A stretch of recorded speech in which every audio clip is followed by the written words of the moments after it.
बिट्टी के पापा है एक दाएँ जायद नहीं है रे। हमार मम्मी बहुत कहते हैं बिट्टी के पापा एक दाएँ खाली जायद बस हमार बढ़ के दे दिया था उन्हें मिल ले वो करे बाद न जिद दिया भाई। अपने मम्मी खियाल बा हमारे मम्मी के ना खियाल बा ना बुढ़ापा बेचारी जवन है रोटी पोए तू जाबू नहीं है रे। वो देखा जब महतारी हमार नहीं आए दे जाल हमहू नहीं आए तो जाए कि ना तो ना जाए बे एक दाई कह तोरा ना सुनत मम्मी फोन हो बतिया मम्मी सबने। हेलो हाँ मम्मी ना है मम्मी हम आए हो न पाओ का कहता हो ना है मम्मी पानी लेके जाते रहे हम गिर गए हमारे गोड़ों में मोच खाए के बाटे फिर आता है आओ वो बना लंगड़ा डोलत है मम्मी। दीदी दीदी से हम वीडियो कॉल कर बतला लियो कर भाई।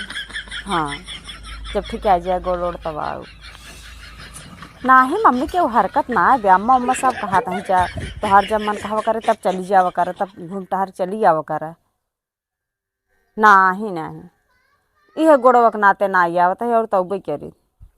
अरे मम्मी बिट्टी पापा रुकते ना बिट्टी पापा कहा था अगर क्यों न लिए जे बताओ हम पहुँचा देवे। अच्छा तब का हाँ हाँ ठीक है जे तब हम बिट्टी पापा के लिए क्या आओ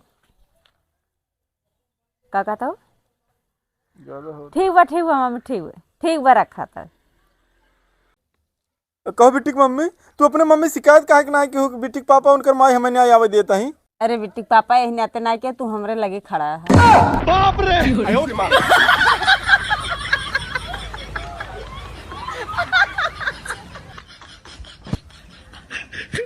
जा चली जाना ये